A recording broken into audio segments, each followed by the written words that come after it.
A life update after my ex of 4 years cheated on me with my best friend. Hi everyone, I haven't posted here before and it's been a while since I've been on this account, but I've been feeling a little sentimental from reflecting on the past. Around a year ago, my ex of 4 years was cheating on me with my best friend multiple times and telling him that she loves him.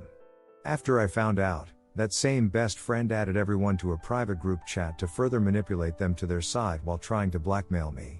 She eventually reached out and asked for my forgiveness, and I made the dumb decision of staying with her for a few more months before realizing she was continuing to be as controlling, manipulative, and toxic as she was the entire time I was still with her. She made me cut off ties with all of my friends to be with her, so she was the only one that was part of my life at the time. Even after things between us broke off, she had the audacity to ask her own sister to try and spy on me. I've been told that she has been telling other people that we broke up because I was controlling, but she neglects to mention the cheating and the fact that she was the one keeping track of my work schedule and having a camera on in my room practically 24/7, and flipping out when she doesn't see me home in time. Since then I've spent a lot on my own and had a lot of anxiety when it came to interacting with anybody, but my old friends were very understanding and reached back out when they realized I was no longer with my ex and were very patient with me. Over time I felt more like my old self, being able to joke around with my friends and make them laugh. I met another girl who loves that about me and has been very kind and understanding and makes me feel safe. Last year has been one of the most toughest times of my life, but I'm feeling more optimistic about the next one. Happy New Year's everyone. Story 2, I was a serial cheater, so anything you want to know on how cheaters think, just ask. For about 3 years prior to that, I was a habitual cheater. Any woman I've ever been in a relationship with, I have never been faithful to. I can't speak for all cheaters, though. I'm confident that other cheaters can give you the same explanations for why they cheated as I can. Please feel free to ask anything you want to know about a cheater's mind, and be as direct as possible. I'll tell you the whole truth. Edit, I responded to the queries that a lot of you had. I sincerely hope it offers you some understanding. If you read the comments, it's likely that someone who asked your question had already received my response because many of the same queries were posed repeatedly. Redditor's reactions. Story 2 after. Redditor 1, if you enjoy the hunt and being with all kinds of women, why get into a committed relationship at all knowing you'll just hurt your partner? Doesn't make sense to me. Just stay single and sleep around, no? Seems easier. Op answer, because at the time I thought being in a committed relationship made sense. I felt like okay, this hunting is getting old and I need something more stable. When I was single, I was also meeting some real crazy women too. I also felt like okay, this chasing woman stuff is out of my system and it was better to have one woman I could come home to that I could trust who would have my back through life's ups and downs. Plus, I felt protected as time with multiple women wasn't as good as unprotected as time with one woman. The boredom of the stability lead me to hunt again, but I didn't want to throw away the relationships I was in for side poo. Why? It was as a never-ending cycle of never being happy with what you think you want. Redditor 2, I need to know everything from A to Z about how cheaters play their game, so I look out for red flags. PLS, so I'll ask this one first: how do you hide the affair? How do you come up with great lies, etc.? Op answer, I have a great memory, so I always stuck to the initial story I told my wife or girlfriend in terms of where I was going, just going to the sports bar to watch the game. Plus, I kept it simple and I never said I was going to meet a guy friend. A good cheater never makes the stories too elaborate because it's too much to remember. I always made sure my phone was locked too. How would I know if a cheater is telling the truth? You're smart enough to know when a person is clearly lying to you. Redditor 3, have you ever cheated on someone you really loved? And if yes, does this change the love for them? And, if someone caught you, faced you with what you have done, did you deny it? Or said half-truths maybe? Also, do you believe in second chances? How would I know if a cheater is telling the truth? Op answer, have you ever cheated on someone you really loved? Yes, but my cheating is not about them or my feelings for them. In my mind, I love them enough to not openly be disrespectful in my cheating. And if yes, does this change the love for them? No. It didn't change my love for them, but it made me feel like, damn, she really loves me and I'm doing this. It will crush her if she knew what I was doing. And, if someone caught you, faced you with what you have done, did you deny it? If she had hard evidence, it would be hard to deny it. When I was met with circumstantial evidence, you smell like perfume, I just told her, yeah, I ran into a girl I went to high school with and she hugged me and that's why you smell the perfume. Or said half-truths maybe? Also, do you believe in second chances? As a serial cheater, I can tell you if someone cheats on you once, they'll cheat again. Story 2, cheat on me? I'll end your new relationship 8 years later. About 12 years ago, I began dating this woman, let's call her Suzanne. I had no problem with the fact that she had 2 children from a previous relationship when we first met, let's call them John and Sarah. We had a great time, and I ended up acting as a second father to them. But after we had been dating for about 4 years, I found out Suzanne had an affair, so I broke up with her. A mutual friend of ours informed me after 2 months that Suzanne and her new boyfriend Jeff had moved in together and had a baby a year later. And that was it. She was no longer a part of my life, and I moved on. However, she started to appear as a friend suggestion on Instagram a few months ago. Because she has an open account, I was able to find her boyfriend's account Jeff, who she moved in with shortly after we broke up, by looking through her pictures. Considering that he also has an open account, I decided to pull a quick joke on them. I made a fictitious Instagram account with the name Sarah, exactly like one of Suzanne's children but with a different last name because I knew she would be extremely envious. To give the impression that the account was actually active, I kept it private but added some random images and acquired some follow followers. After that, I started to leave numerous compliments and comments on Jeff's posts about how good looking he appeared to be. Since Jeff teaches spinning, it was easy to set up the scene so that Sarah appeared to be in one of his classes. I chose the fake user's name to be that of Suzanne's daughter because otherwise, whenever she thought of her daughter, she would always recall the girl flirting with Jeff. Suzanne is envious, as I previously stated. Very envious. The strategy also appeared to have worked better than I had anticipated. I just had a conversation with a friend we have in common, and I found out that Jeff and Suzanne split up and relocated because Jeff had an affair. Story 3, a failure to communicate. My wife and I were having relationship problems when I was in the army many moons ago. She's leaving me to watch the kids while she goes out with an MP. I'm fine with that because if she's content, the divorce will go more smoothly. Well, one week she doesn't get home until between 9 o'clock and 9:30, which is way too late for me to be at work. Thank God my supervisor is aware of the situation. She leaves and returns to her mother after we argue, which leaves me with a 2 and a 4-year-old. She comes back because her family doesn't buy the lies she tells about me, especially considering that she abandoned the kids with me. Although I'm dubious, I'm willing to complete the divorce, but she has a plan, and one day she accuses me of abusing kids. She believes that if she wins the case, she will have a significant advantage in court and appear to be the victim to her family. I go to the MP station to turn myself in as soon as I learn there is a warrant out for my arrest. I'm not going to let them arrest me just for show. Okay, look at the desk sergeant's boyfriend. I don't realize for a few minutes that he is unaware of what she has done. Perfect. My demand to speak with the PMO, the Army's equivalent of the police commissioner, grows more adamant. He wants nothing to do with it. If something goes wrong while you're arresting an officer, which it soon will, it could be dangerous to your career. I insisted, but he said no. He objects, but I'm still adamant. I demand when he delays. He screams angrily, "No." And I respond as follows: "Without your fault, your case against me is already weak. Having said that, I will inform JAG when I speak with them that you had a chance to fix the issue but chose not to. So, should I tell you or them? What the flock is compromised about your arrest?" He hissed through clenched teeth. "Would it interest you to know that your desk sergeant, Sergeant Smith, has been flocking my wife for the past 6 months? His expression changed to some unusual hues. "Corporal Schmidlap, report to the duty desk," he yelled. As Schmidlap reported, a loud clomp, clomp, clomp, clomp, thundered down the hall. "Sergeant Smith, you will retire to your quarters, where you shall remain until 7 o'clock tomorrow, when you shall report to me in my office. Schmidlap, relieve you of your desk duties, do you understand?" Smith cowers, Schmidlap gapes, PMO fumes, and me? I grinned, sat on the government's renowned rock-hard leather couches, lit a cigarette next to the no smoking sign, propped my feet up on their coffee table, and delightedly observed the ensuing carnage. Final result: Sergeant was transferred and elevated to corporal status. After hearing this, the judge shook his head, looked at me, and inquired as to what terms I would agree to.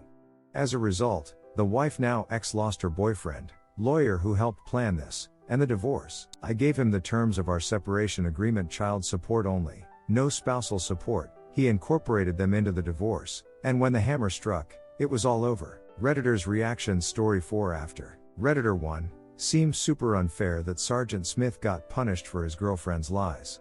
All he did was dip his wick in a fellow soldier's wife, he didn't lie or try to frame up. Redditor follow up, as I understand it's one of the biggest don'ts in the military, do not ever get involved with the wife of someone else in the military. Redditor 2, so I am trying to understand this, basically since the arresting officer was doing your wife it created a conflict of interest.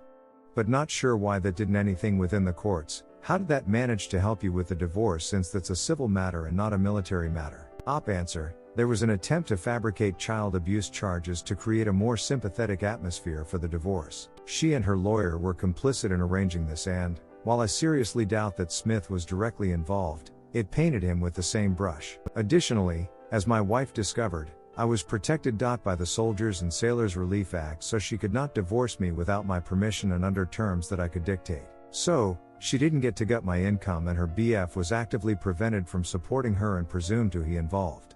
And, finally, I avoided the stigma that goes with all of those accused but unproven abuse charges. Story 4. Don't duck with a man fighting for his kids. This is currently happening with a co-worker of mine and I think it fits here. Background: with only a week left before their daughter's custody hearing, my co-worker R is going through a difficult divorce. It appears that both parents are willing to fight for full custody. A few weeks ago, R was on his way home when two men with guns stopped him and attacked him. Since R recently suffered a stroke, he installed an emergency button, which he pressed before getting out of the car. 5 minutes later, 2 emergency vehicles arrive and pursue the men who beat him up. The truth is revealed once you've been talking to them for a while. These thugs were hired by the attorney for his ex-wife to intimidate him. A couple of weeks later, R is at home alone when his ex-wife and her new boyfriend knock on his door. When he starts to open up, they begin verbally abusing him and harassing him in a drunken manner. She explains to him that she and her new partner have been dodging since long before the divorce was finalized. R is understandably upset, but because he's a nice guy, he just waits it out until they leave. R, a former member of the flying squad, still maintains many professional relationships with police. Revenge. R made the decision to notify HR at their employer about them. He tries to do a little digging because he needs any dirt on his ex-wife for the custody dispute. The human resources representative informs him that the man is married with children and that similar incidents have occurred before. R obtains the man's wife's phone number and calmly calls her to inform her of the affair. He also emails her any evidence he may have as backup. That evening, the new guy shows up at R's house intoxicated and hostile. To get the new guy to leave, R must threaten him with his gun. R seeks a restraining order against the new man out of concern for his safety and the safety of his daughters. Then he removes the man's license plate and makes a call to one of his former flying squad friends to run it through the computer. It turns out that the new guy is using fake license plates, and an arrest warrant has been issued for him. Because their relationship violated company policy, the new guy and the ex-wife were both fired. Redditor's reactions. Story 5 after. Redditor 1, please update us on the custody battle result. I am totally rooting for your friend, as no children should be ever looked after by such a mother. Op answer, I will do that, but I have no idea how long something like that takes. His first court date is on Tuesday. Redditor 2, Archer said it best, stop. I can only get so erect. Redditor 3, man, this almost isn't revenge at all, these idiots are doing it to themselves. Great stuff though, here's hoping the court system there is somewhat competent. Op answer, well, Oscar just got out and now he might go back to jail, so somewhat competent might be a bit of a stretch. Story 5, the best revenge serves itself. This retaliation is not mine, it belongs to one of my friends. An employee who acted like the boss shared an office with my friend Janine. She will be known as Dizzy. Dizzy, who referred to herself as the office police, would pry into everyone's personal affairs. Because she clearly had some level of belief in the joke, it was one of those jokes that wasn't actually funny. She would frequently arrive 15 to 30 minutes late but would get away with it because she was buddies with the administrative assistant, who would sign in for her on time. Oh, but if you tried to sneak in 5 minutes past the hour, she'd be chewing your ass like she was your boss. Spoiler alert, she had no real power. Dizzy was a 40-something woman with a fiancé who preyed on every male employee and routinely cheated on him with the 20-something men who worked at the company below the office. She would coerce her coworkers into going on pub crawls, and then she would spread rumors about those who couldn't go. One no-show was this lovely woman who was in recovery from alcoholism. She was consistently made fun of by Dizzy for belonging to the group of straight-edge jerks who believed they were superior to everyone else. Dizzy's moniker stems from the fact that she claimed to have epilepsy. She would experience these conveniently timed seizures and slump to the floor babbling and twitching. She would simply yell "oh no" and fall to the ground, according to Janine. After forgetting about this epilepsy for a month or two, she was miraculously cured of it when she was questioned about it. Dizzy just shrugged and said she got over it. Epilepsy passed her by. Yeah, Janine avoided her notice by trying to appear as uninteresting as possible. Due to this, she was able to observe Dizzy defraud the system and those around her as if she were a fly on the wall. Due to her close friendship with the administrative assistant, this hag that no one could stand to be around because she was as bad as Dizzy and reeked of old cigarettes, Dizzy had access to many insider information about the higher-ups, and she began to become a little drunk on power. When the boss wasn't around, Dizzy would scream at other employees, always just the women, got laxer and lamer about showing up on time, and became more brazen about her affairs. She would boast about binging the new kid from downstairs even while people were on business calls. To politely tell Dizzy to calm down because it was becoming unprofessional, Janine once had to put a client on hold. "You're not my boss, little girl," Dizzy merely smirked. For Janine, that was essentially her final blow. She was tired of putting up with his rudeness after months of it. She just needed to wait for the right moment to arise. Well, after Dizzy left one day for lunch with one of her alter partners, the right opportunity presented itself. Around the time Janine was getting ready to leave on her own break, her fiancé, who was also significantly younger than her, arrived. She was recognized by the fiancé, who inquired about Dizzy's presence. "No," Janine said, she had already left for lunch. The guy smiled and said, "Oh right, with female office worker who would not go to lunch with Dizzy if you paid her?" Janine said she simultaneously felt really sorry for the guy and angry at Dizzy for playing him. And all of a sudden, she realized her opportunity. She quickly processed the situation and responded, "No, I thought she went with her guy friend?" While acting genuinely perplexed, the look on fiancé's face changed, and he began to say that it couldn't be right. She stated that she was going with her good friend office employee like she does every day. Janine said, "No, she went with a young guy with blonde hair. Her car was being driven to restaurant." To be honest, Janine was not pleased with the fact that the guy appeared to be completely destroyed. She was angry because Dizzy had bamboozled this guy into a relationship and then cheated on him so publicly. In fact, before leaving, the fiancé asked her name and thanked her for telling him. He was given the secretary's name by Janine. The second part is the best in my opinion, because Janine did not even have to work for this part of the revenge. No, this one was just for the fiancé. Evidently, Dizzy was just as gossipy at home as she had been at work. She revealed to her fiancé the secrets she had learned. Furthermore, her career was destroyed by her fiancé. First he went home and acted like everything was fine while he got all his ducks in a row. In an official-looking letter, he typed up all the information she had ever leaked, waited for her to arrive at work, and then sent it to every employee in the office via BCC. Literally everyone got to watch Dizzy get called to a meeting with the boss knowing exactly what was going to happen. Dizzy was chewed out, fired, and escorted out by security while wailing that it wasn't fair.